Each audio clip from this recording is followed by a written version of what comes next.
Well, I'll be very honest with you. When I first came up with the idea of the podcast, and it was my idea, it was when Anya was living in New York and I was living in Indiana. And so my big motive was, at least this way, if we do a podcast, I can talk to her once a week.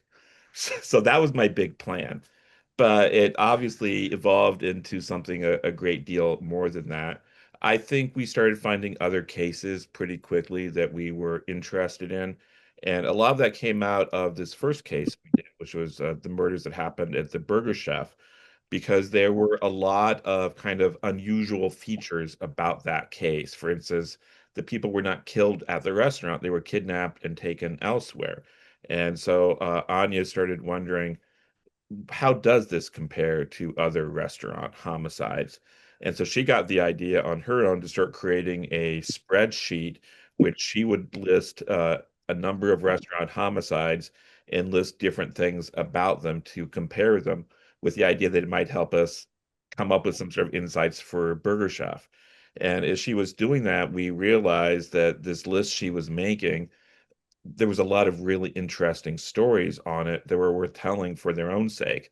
And so that's why we called the show The Murder Sheet originally, because it was just going to be about restaurant homicides. Yeah, we were going to go through it and and it was one of those things where we did not learn any interesting insights, by the way. It's still just a weird aberration. There's not a lot like the Burger Chef murders out there. But it did make us realize there's all these cases that, could use some coverage and are just interesting. I think I was very reluctant to get involved in a podcast, to be honest, at first, because I was just like, I don't know, like that seems like a lot of work, and true crime kind of has this reputation, for maybe being a little kind of attracting a lot of kind of weirdos and controversy and whatever. And I just didn't really want to get involved. So he had to really convince me. But I think eventually I was like, okay, what he wanted to do originally was going to be more of us chatting about stuff. And I was very insistent that we kind of legitimize ourselves by doing journalism on it and doing real legal analysis on it. In the beginning, the show was very scripted. In the beginning, we were very, very uptight talking. And, I think we've let our personalities out more over time, and we've kind of gotten better at it so we don't have to script everything. But it's just interesting. I think a lot of that was born out of me being like, I want to do this in a really official way so no one dunks on us or something. What would you all say were three or four of the first cases where you maybe broke new news on, as became kind of a little bit of a trend for the show?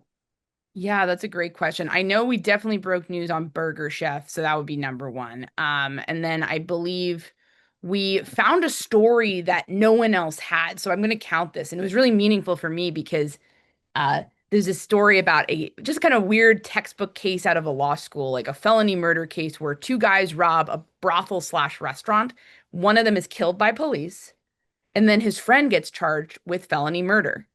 And it's like, that doesn't really seem fair. I mean, he didn't kill his friend. Like, so, and it got overturned and he went back to society. What we learned is that he became this wonderful member of his community, a volunteer firefighter. His son became a homicide detective.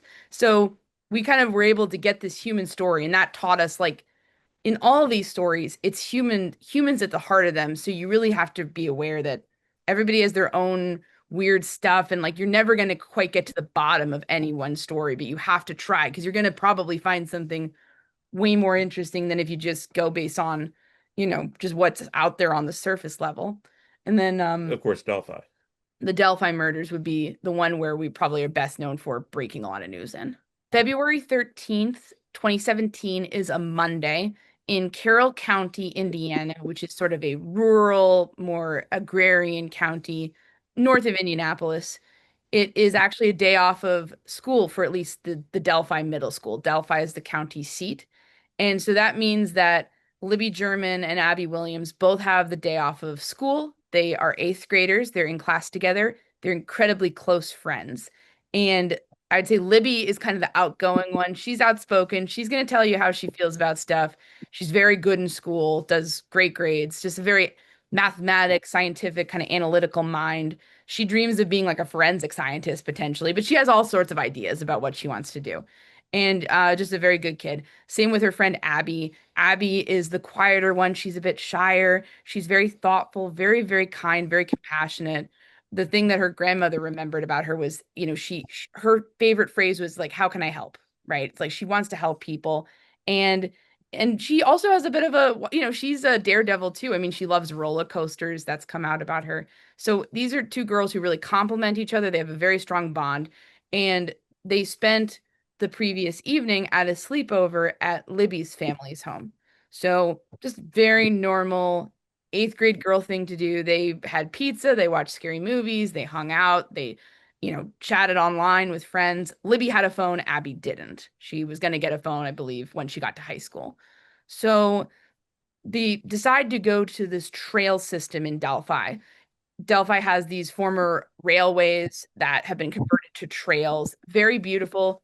The one we're talking about is kind of remote, right? It's kind of in the woods, but there's usually people out and about. And this is a very unseasonably warm day in February. So, they go out there. It's nothing, it's not a big deal.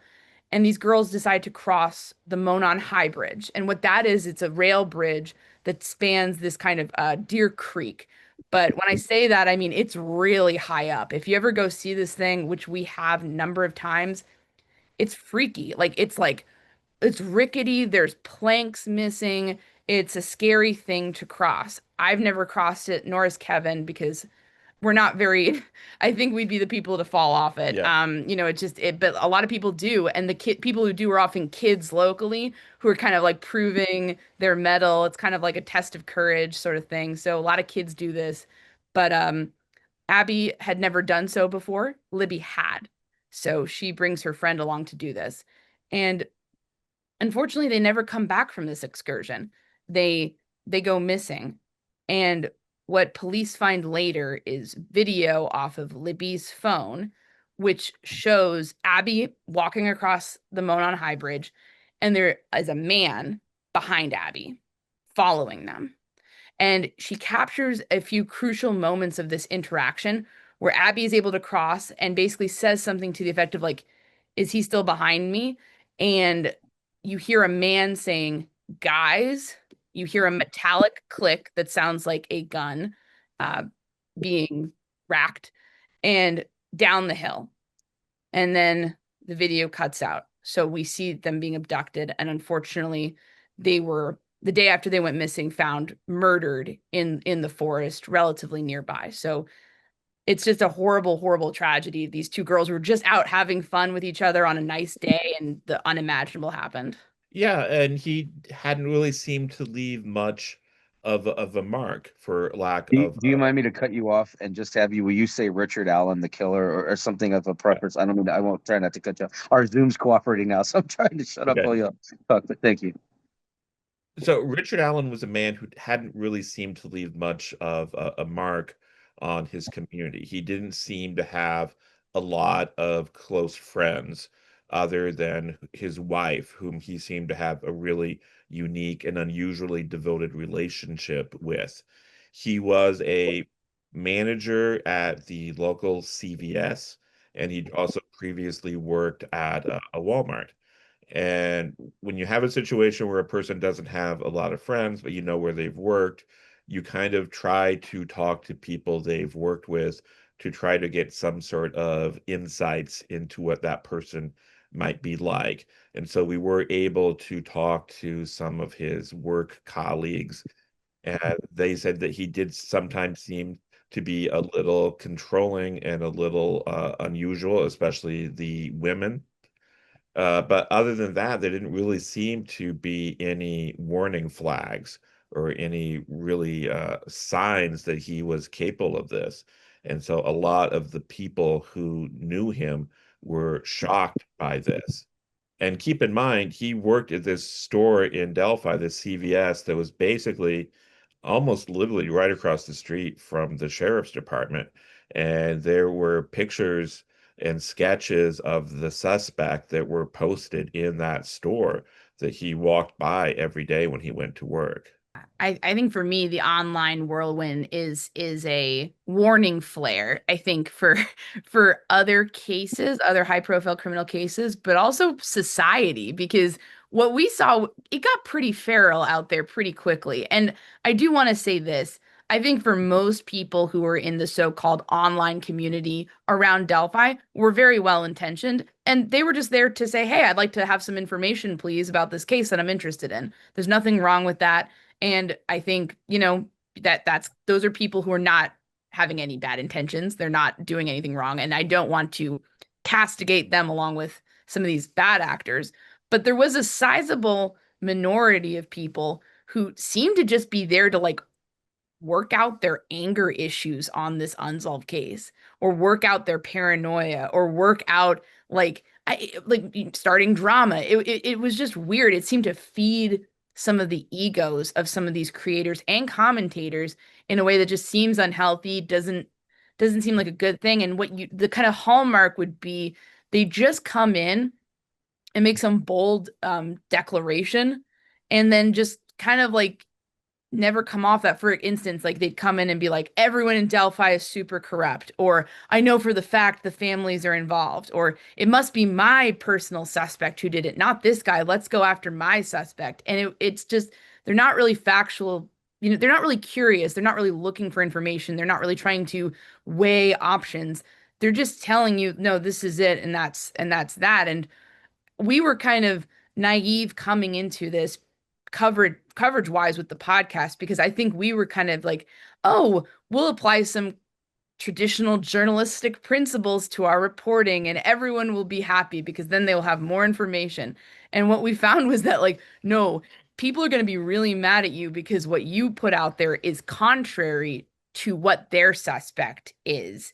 And like that's personally offensive to them and they will, go after you for that. So I didn't really expect that, but I do think it says something about like some people in society where it's like, I don't know, they're kind of just they're it's just angry and paranoid and conspiratorial. And I think it transcends politics. I think it transcends socioeconomic classes. I think it's just certain personalities are going to be drawn to that darkness and they're going to inflict harm along the way. And that's unfortunately what we saw in Delphi.